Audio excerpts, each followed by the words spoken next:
The Elder Scrolls is one of the most monumental RPG franchises in the world.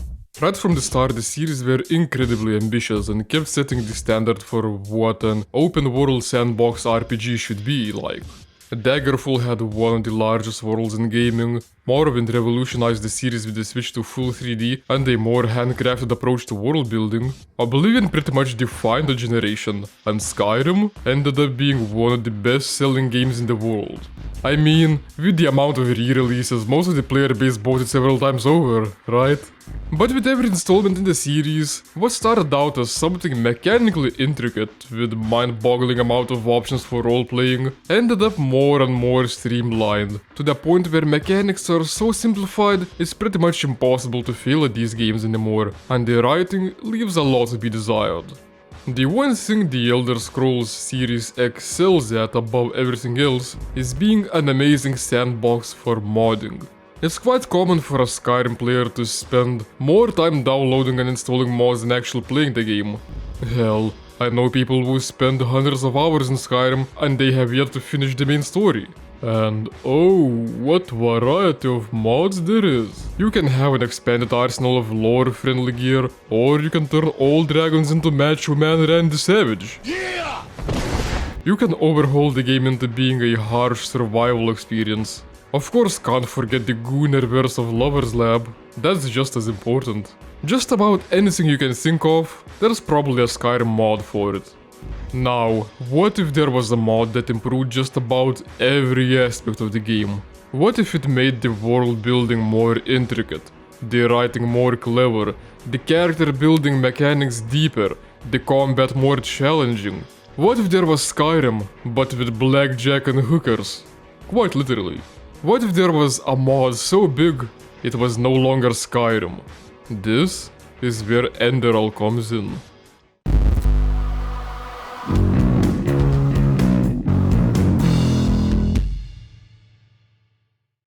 Enderal is a total conversion mod for Skyrim, made by the German-based team Sure AI. Not the most fortunate title these days, but rest assured it has nothing to do with generative AI.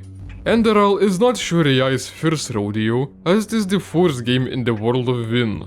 Like Enderal, the previous games were also mods for the Elder Scrolls games. Mire, Aranath and Arctwend were both made on Morrowind's engine, meanwhile Nerim was made for Oblivion. But Enderal might be the team's most successful project out of the four. Enderal itself had several iterations. I first played it when it was still a tricky to install gigamod for Skyrim. Later it got its own launcher and even a Steam page. And in this video, I'm taking a look specifically at Enderal Forgotten Stories Special Edition, which is the latest and most complete version of the mod for Skyrim Special Edition. Enderal could be described as a dark fantasy RPG, but not the kind of dark fantasy with sexy dark elf babes in BDSM gear, dudes in spiky armor, and lots of gore, but more like down-to-earth realistic and gritty fantasy. If Skyrim had the very generic fairy tale premise of a good guy hero protecting people from big bad dragons, just with a Viking aesthetic, Enderal is sort of like Game of Thrones, with its sort of low fantasy approach and a focus on dark and heavy topics. The premise of Enderal lies within its magic system. Only a select few have the potential for magic. The way the magic works is people tap into alternative realities to conjure things from them. Tapping into those alternate realities messes with people's heads and causes Arcanist's fever, which, if left unchecked, turns people into mindless monsters. The player is someone who has freshly discovered their talent for magic and is in dire need of keeping the Arcanist fever in check. On top of that, it turns out that there are godlike entities hiding within those alternate realities, and they are a danger to the whole of mankind, so a way to stop them must be found. One of the main things setting Enderal apart from Skyrim is the world and the way it's structured. In Skyrim, as well as the previous Elder Scrolls titles, the world is your oyster. It is an open sandbox, and if you wish you can ignore the main quest completely, to explore the map and pursue side objectives. To make such a system work, the enemies also have to scale to the player's level.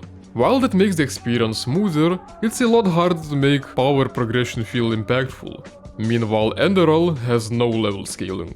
Both the quests and the way the areas are built, with walls of mountains separating them, make the player progress through the world in a certain order, from the easiest area to the hardest. You might not want to get sidetracked early, because Enderal is hard. And if you manage to survive the most difficult areas early on, you may get rewarded with a lot more powerful gear than you would normally find. It's a challenge though. And the way Enderal guides you through the world makes it feel like it's a lot more confident in its main quest than Skyrim, unreasonably so. The writing is leagues ahead. So while Enderal uses Skyrim's engine, the entire game philosophy makes it feel pretty much like Gothic. If you're getting into Enderal, you should also forget everything you know about Skyrim's gameplay, because despite looking similar, Enderal is pretty much an entirely different game. In Skyrim, you would level up skills by doing them, and you could grind every skill to 100 if you wanted to, meaning it's impossible to mess up a build. Enderal is a lot more strict with that, so you really want to specialize in the skills you find the most useful. Instead of leveling up skills by doing them, you have to buy learning books from vendors, just like you have to visit skill trainers in Gothic. This is a big money sink, and it makes money relevant for the entire game. The game also has a traditional experience-based leveling system. Leveling up allows you to increase one of the base stats, them being health, mana or stamina, and gives you learning and crafting points. You have to use those points to be able to read skill training books. It might sound limiting, but I would never run out of learning points faster than I would run out of money buying training books. And the last thing you get upon leveling up are memory points, which allow you to learn perks. I'm not sure why they made these skill trees a room you can walk in instead of Skyrim's constellation menu, but these perks you can get are very meaningful and can transform the entire way you play and the way your build works. While I loved the perks, the regular skill system left a little to be desired, mostly in the way that the skills could be explained better. For example, weapon and armor skills are crucial. They increase damage and armor values respectively, but by how much? Who knows? And the magic skills are a bit more confusing. For example, instead of making spells stronger, elementalism decreases spellcasting cost.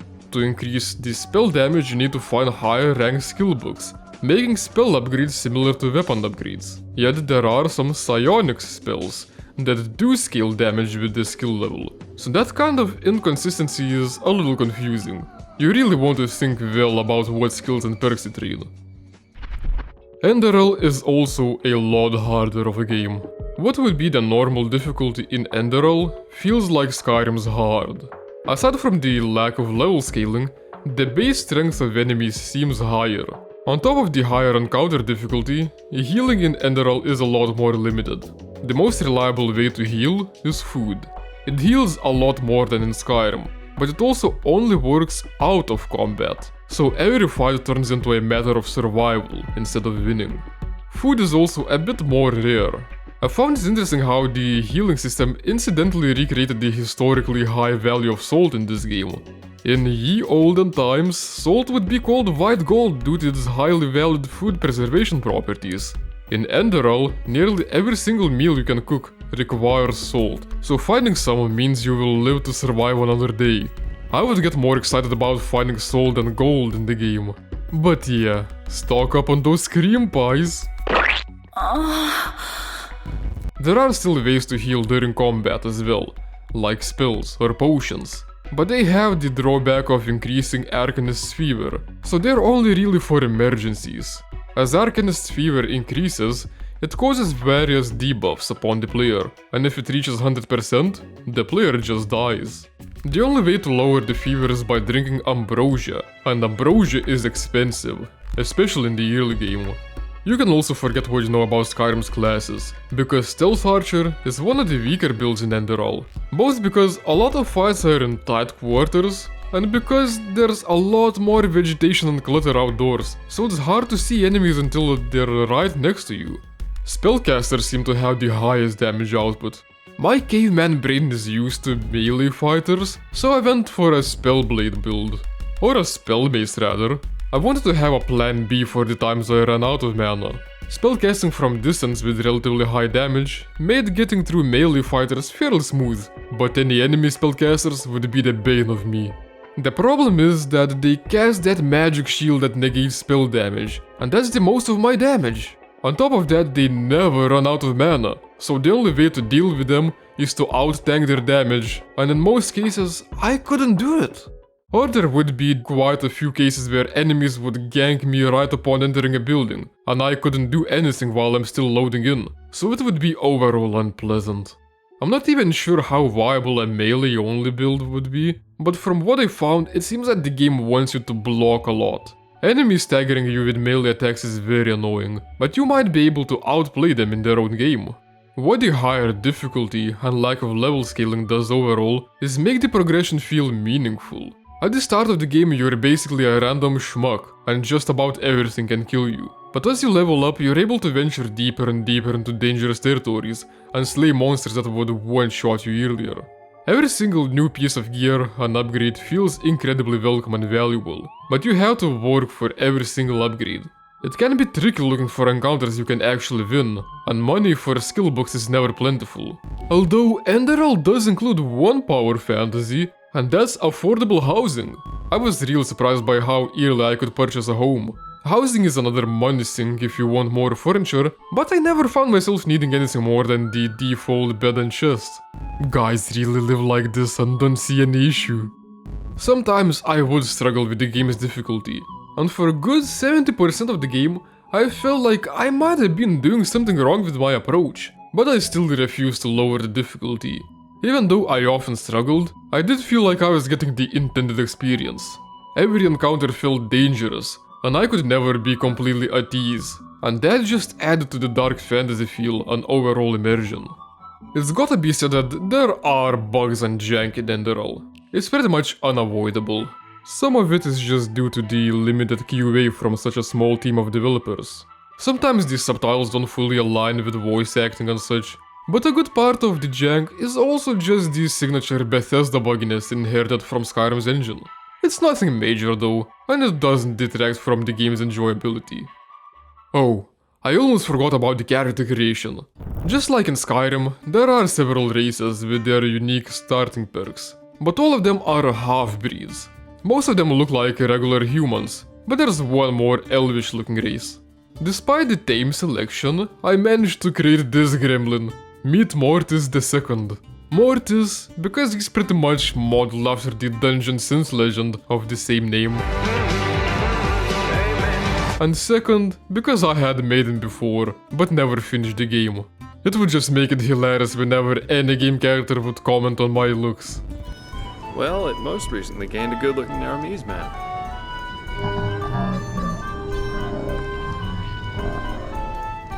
Despite me messing around, the gremlin look ended up being surprisingly lore accurate, but I can't spoil the reason why. The world of Enderal is quite impressive too. It's an entire new handcrafted island. As you can probably already see from the footage, due to Enderal being a newer project in Skyrim, its environments are a fair bit more detailed with a lot more objects filling each area. It might be less compatible with older computers, but it does look good. Aside from woodlands and snowy mountains you might expect from Skyrim, there are some a lot more outlandish locations, like deserts, jungles, and even a crystal forest. The main hub, the city of Ark, is also way larger than any of the 5 house towns that Skyrim has. Due to the engine's technical limitations, the different districts of the city had to be separated into their own instances, which makes navigating Ark quite tricky at first. But it's the player's base of operations for the entire game, so with time you get familiar with the layout. I especially loved the Undercity, because it reminded me of Arx Fatalis. What wouldn't I do for a proper Arx Fatalis sequel? Maybe that's an idea for a Skyrim Total Conversion mod? The world is also filled with a fair variety of new enemies, although a fair amount of them are reskinned versions of existing ones from Skyrim. In fact, due to budget constraints, Enderal is quite masterful at reusing assets. Naturally, the great majority of assets are taken from Skyrim, although a fair amount of them are remixed. For example, different armor pieces might be combined or recolored to make something fresh looking. I have noticed quite a few assets that are not from vanilla Skyrim. Namely, I recognized Enderal using some outfits from The Witcher 2, thankfully with CD Projekt Red's permission. and it seems like it's using a lot of assets from other mods. I'm not even sure if there's anything that's specifically made for Enderal, but some of the mod inclusions are very welcome. For example, Sky UI baked into the game for optimal PC experience. The lack of original assets might be my only complaint about Enderal, because it feels a bit like it lacks its own visual identity. That might be alright for a mod, but Enderal is so vast, I want to judge it as its own game. It's aiming for a more Central European look instead of Skyrim's Norse aesthetic, but the variety of different outfits from different sources just make for a bit of an eclectic bunch. And some of the assets, like anything Dwemer related, are very recognizably just from Skyrim. Still, I can't really blame Shure AI, because Enderal might have never happened if they were to create all of their own assets. Enderal does have a decent amount of original music, however, and it's punching way above just being a free mod level stuff.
The way the main questline and the open world are structured in Enderal are quite superb.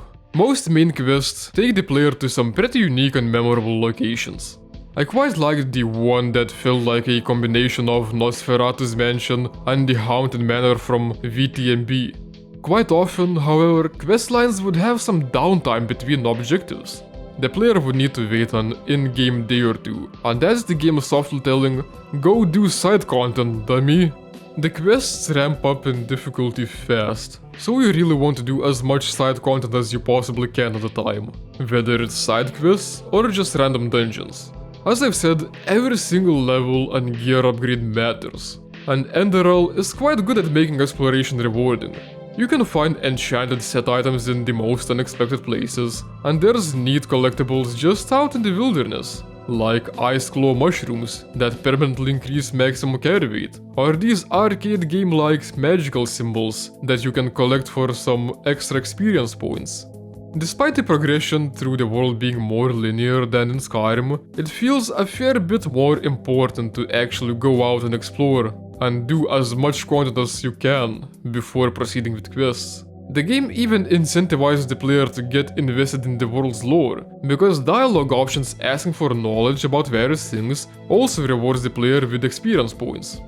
Another thing that adds to the exploration experience are the limited fast travel options. There's only a few select fast travel points that you can travel between, or occasionally you might find teleportation scrolls that return you back to town.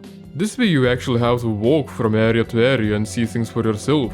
The areas are sort of divided by the level, by the way, and the further you go from Ark, the more dangerous it gets, so you have to go back and forth until you can make longer and longer trips. With few exceptions, enemies generally don't respawn either. It's like that, so you wouldn't just grind experience from weak mobs, but it also makes it feel like With time, you're conquering areas with the way how they're really dangerous at first, but by the time you're done with them, they become really peaceful. And all the walking also made me quite familiar with the entirety of Enderal, so I consider that a win in terms of open world design. And of course, the quests and writing overall are the best part of Enderal. The game progression is a lot more linear in Enderal than in Skyrim, but that's because Enderal is a lot more confident in its storytelling abilities, and rightfully so. I spent a lot of time in Skyrim, yet I can barely remember any of the characters from the game. I guess there's Lydia, but her entire personality is that she's sworn to carry your burdens. That's about it. Meanwhile, every single non-generic character in Enderal is memorable and very human-like. All of them have their own motivations and past traumas that shape their personalities. The main companions were one of the best parts of the game. The characters just felt really believable and easy to empathize with. And they're not just mindless slaves either. They have their own lives and they only join you for specific quests. Even when they're together with you, they won't follow you just about anywhere. Stray too far from the objective, and they'll just wait for you to come back. That's both realistic, and it helps the game's balance by not letting the player just abuse the companion's power. You could also just spend time socializing with them and deepening your bonds, and that just makes them even more likable. There's even romance in the game, and while in most RPGs romance feels very forced or tacked on just for the sake of it and very shallow, Enderal manages to make me really care about the possible romance options. It even makes all that tie into the main plot in a really meaningful way that makes some of the story beats hit even harder. I mean, I'm a straight man, but even I could absolutely see how someone could fall for Jaspar. The dude's just so cool. All that is complemented by full voice acting. The voice actors really did a great job bringing Enderal's cast to life. While the main story would deal with some political and existential matters, and even get philosophical at times, I really enjoyed the smaller scale side quests too. There are all kinds of side quests. Some have no map markers and have you figure them out just from clues in the world. But some are also more involved and are nothing like your generic kill 15 wolves type tasks. Most side quests have their own stories, which result in their own bleak moral dilemmas, and are really worth experiencing.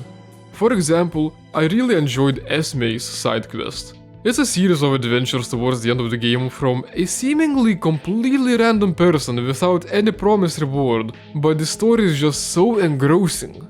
It's about a tragic relationship with a person who at the very least suffers from manic depression. I found that the depiction of such a relationship and the struggles it brings very believable, and I guess it just hits sort of close to home for me. I would hug the heck out of Esme if I could. Overall, Enderal is a very solid RPG with a gearsy runtime of at least 50 hours.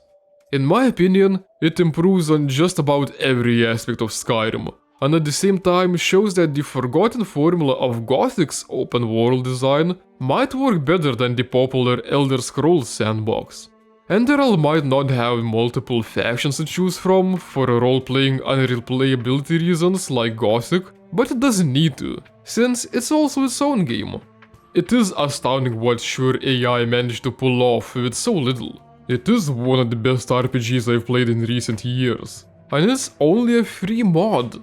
I even wish it wasn't free so I could support the developers, but I guess that's the limitation of it still being a Skyrim mod. In a way, Enderal is inspiring in a way that it shows that even such a small team can rival AAA studios in quality, that indies can achieve greatness. But it's also a little demoralizing, because if Enderal was developed as a completely original game and not a mod, it probably would have never happened due to budget constraints. Being a Skyrim mod might have given Enderal the benefit of attracting an existing large Skyrim player base, but I feel that as a game, Enderal could have been even greater as a standalone project. It could be cool if now, with existing fanbase support, Enderal could be remade as an original game, similar to how the Forgotten City was. But from what I hear, the Enderal IP is too risky in terms of copyright laws to be made into anything else than it already is. And on top of that, Sure AI doesn't exist in the same formation as it did during Enderal's development. so it's not very likely that we could even get a spiritual successor. Still, one can hope. There is a ray of light in the form of one of the main writers and developers of Enderal now working on the Gothic remake. It kind of went full circle, huh? I'll be honest, I'm quite skeptical about any remake, especially the Gothic one, since the initial trailer really put me off with the pro tag meaninglessly narrating everything like a YouTube Let's Player. Oh, god damn it. What the hell just happened? Oh, where's the scroll? Oh, it's alright. Great, okay. Right, okay. Right. Right, let's light this up. Oh, good. That'll do, I hope. Where are we? And because Piranha Bytes was sadly closed as a studio, meaning that the IP is in different hands now. However things will turn out, I'm still happy Enderal exists. And it's definitely a great game to try if you're into more hardcore RPGs and gritty, down-to-earth and deep stories. Thank you so much for watching, please leave a like if you enjoyed the video, it helps a lot. Subscribe for more videos and consider supporting me through my Ko-fi page to keep me motivated to make more videos. Thanks again, and I'll see you in another video.